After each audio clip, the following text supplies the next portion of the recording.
You're watching Extras from the Extension on Eagle Community Television. This show is brought to you by Carico Implement. This is Susan Schlichting with K-State Research and Extension and Extras from the Extension. Today I'm joined with Jaylynn Pfeiffer, who is an Ellis County 4-H ambassador, and we're here to talk to you a little bit about getting involved in 4-H. The new 4-H year starts October 1st, and so now's the time to start thinking about getting involved with your family. Jaylynn, thanks for coming and joining us today. Thanks for having me. I'd like to start out by asking you, you've been a 4-H'er for a long time. What has it meant to you to have been a 4-H member? It definitely means a tremendous amount for me. There's a lot of skills you can learn in 4-H that will help you later on in life, and it's just a great experience for someone who wants to get involved and be a great leader. What were some of the skills that you think you've gained the most from? Some of the skills that I definitely gained the most from was probably public speaking and just communication, just being like leadership skills. Awesome, awesome. Now, your family has been involved in 4-H in lots of ways for a long time. What has it meant to your family to be involved in 4-H? It's kind of like a tradition for my family. Every kid does it and it just succeeds very well. So it means a lot to my family because it's generation after generation.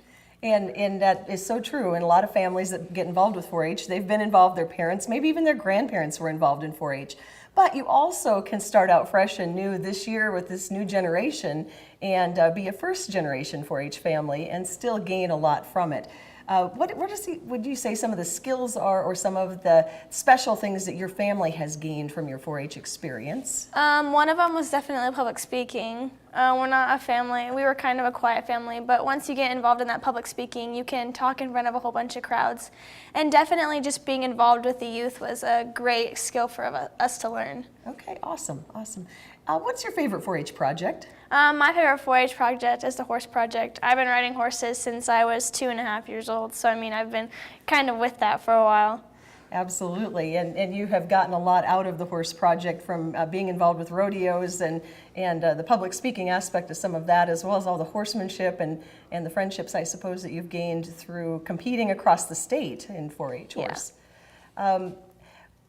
If you haven't got a horse at home or any kind of livestock at home, you can still be involved in 4-H, right? Yes, there is photography, cooking, sewing. There's a whole bunch of stuff you can be in that you don't have to have an animal to be in 4-H. It's not just the agricultural side. Absolutely. That's where our 4-H got its roots, got its start, is in the agriculture sector. But there's certainly things like rockets and robots and photography, foods, gardening, all sorts of things that a person and a family can explore in the 4-H program. I understand your 4-H club, the Bits and Spurs, has been involved in some community service kinds of projects, and you've got one coming up here in September. You want to talk just a little bit about what that event is? Yeah, it's called the Horse Day Camp, and we have kids of, I can't remember a certain age, but we have those kids come out and they can learn about horses, they can ride them, they can groom them, they can do a little craft, and then we also have a little stick horse thingy that they can use if they don't want to specifically ride the horse, and they also get a run on their legs and just get a feel for what the horse industry is like. So really a great chance, if you don't own a horse, to come out and to see what that's all about. Maybe you're thinking about getting a horse, or maybe you just dream about it but you don't have a place to go with one, and to be able to come out and experience that. That is such an awesome community service project that your 4-H club gives to the community. Are there some other kinds of community service projects that your club particularly gets involved in? We also do Trick or Treat So Others Can Eat. Before Halloween, we will go around, and we have a certain neighborhood. Each club is assigned a certain neighborhood, and you collect non-perishable food items, and you will donate to them to the families that are in need. Well, that's awesome. That's a great way to give back to the community. I think that's, to me, one of the great things that 4-H brings to families and to communities is the service aspect of it.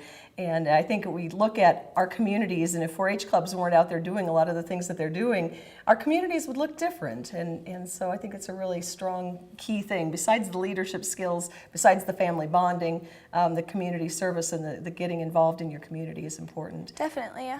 Yeah. Are there any other things that you would like to share as we talk to families about thinking about getting involved in 4-H? Why should they be involved in 4-H if they're thinking about it? It's just a definitely awesome experience. You learn a lot of skills, and it can help you prepare you in life.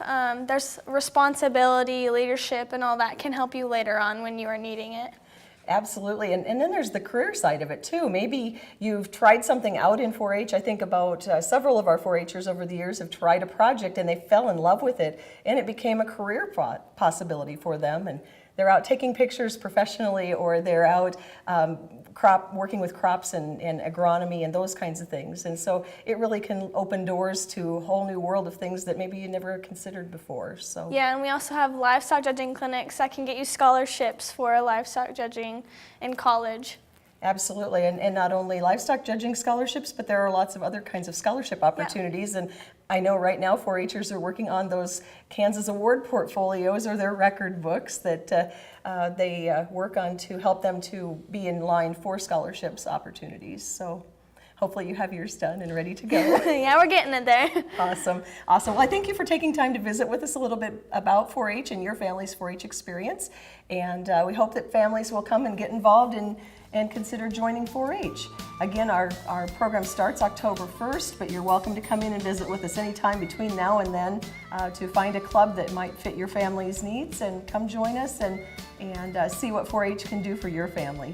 This has been Susan Schlichting and Jalen Pfeiffer with K-State Research and Extension and Extras from the Extension. You're watching Extras from the Extension on Eagle Community Television.